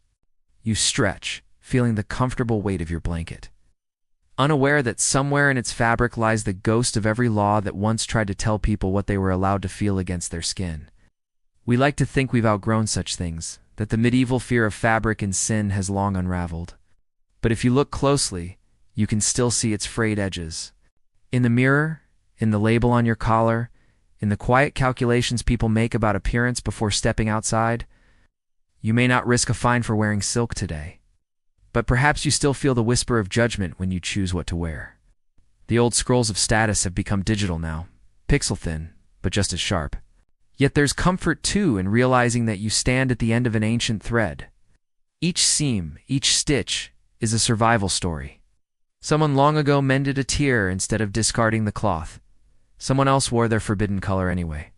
Their defiance became heritage, not rebellion. The clothes that once marked punishment now tell stories of persistence. You picture a medieval woman wrapping her shawl tighter as dawn breaks, her fingers red from cold and work. She doesn't know her name will never reach a scroll of judgment, but she has passed something down, her insistence on warmth, on dignity, on the right to feel comfortable in her own skin. It's not recorded in ink, but in muscle memory. In the way you still tug your sleeves closer when the air turns chill, in the way comfort feels like safety. History, it turns out, is not just written in books or laws, it's stitched into the smallest choices. A monk who added an extra layer for warmth, a tailor who smuggled softness beneath stiff brocade, a farmer's wife who patched her husband's tunic not out of obedience but care. These are the invisible revolutions that outlast kings and councils. You walk through a modern street now, wool traded for cotton, silk for synthetic blends, but the rhythm is familiar. Clothing still speaks. It still tells the world who we are, or who we wish to be. Only now, perhaps, you can choose a little more freely to dress for warmth, for joy, for no reason at all. The very act of choosing comfort is a quiet inheritance from centuries of those who couldn't. If you listen closely, the sound of fabric brushing against fabric is a kind of language. The rustle of linen was once a prayer. The swish of silk, once a risk. The hum of a spinning wheel, a heartbeat of survival.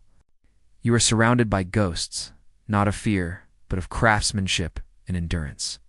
Every thread connects backward through tailors and weavers, through laws and loopholes, through hands that shaped history without ever holding power. It's strange how humanity's love for beauty and softness survived even its harshest rules. The same people who wrote laws against luxury still craved silk cushions. The same preachers who condemned vanity still kept embroidered bookmarks in their Bibles. We have always been creatures of contradiction, dressing our frailty in whatever comfort we could find. You glance down at what you're wearing now, something plain. Perhaps there's something bright, and realize it doesn't matter which. What matters is that it's yours. The cloth you choose carries no sentence, no sermon. It's an everyday miracle, this freedom to wear what feels right. The laws may have faded, but the longing they tried to suppress, the longing for warmth, beauty and self-expression, remains eternal. The medieval world thought it could legislate morality through wardrobe, but what it really did was teach us that identity can't be contained by cloth. People found their loopholes. They stitched comfort into collars, hope into hems, rebellion into ribbons. That's the legacy you inherit, not their fear, but their ingenuity. So tonight, as the hum of your fan replaces the crackle of the medieval hearth, you might feel that inheritance settling around you. You're wrapped not just in cotton or wool, but in centuries of small, stubborn humanity. You are part of the same long fabric one that keeps finding softness, even when the world insists on rough edges. The laws fade, the candles gutter out, and the rustle of cloth becomes only a memory. You've wandered through a world where fabric could condemn you, where sleeves and seams whispered of sin, and where the church, the crown, and the tailor all tried to decide what a soul should look like when dressed. Now, in the stillness of your own room, you can feel the different soft fabric against skin, warmth without guilt. The things that once marked pride or punishment are now just comfort. The echoes of those old rules survive only as curiosities in museums or as faint metaphors in our speech. But their lessons linger quietly, that beauty can't be outlawed. That dignity lives in the threadbare as much as in the ornate. That even in times of control and fear, people found small ways to feel human. You realize that what they truly fought for wasn't silk or color, it was agency, the right to shape how they appeared to the world, to say, "This is who I am," in wool or linen or homespun cotton. That instinct to express, to soften, to belong, ever died. It simply adapted, flowing through centuries until it reached you, in whatever you wear now. The medieval world tried to weave morality into its wardrobes, but what endured wasn't judgment. It was craftsmanship, creativity, resilience. The weavers, the washers, the dyers, the tailors, they all left a trace of themselves in us. Each stitch a quiet testament that life is meant to be lived, not just by rules, but by texture, warmth, and care. So, tonight, as the hum of your world replaces the distant toll of cathedral bells, let your breath slow, your body loosen, and your mind drift like a loose thread unspooling from history's loom. You are wrapped not just in fabric, but in memory of hands that mended, of hearts that hoped, of people who refused to be entirely uncomfortable in their own lives. And as sleep begins to settle over you, you can let the past rest two-folded neatly away, like a garment well worn and well loved. The laws are gone, but the humanity remains, soft and enduring. Good night, traveler of time. Sleep well, and may your dreams be warm.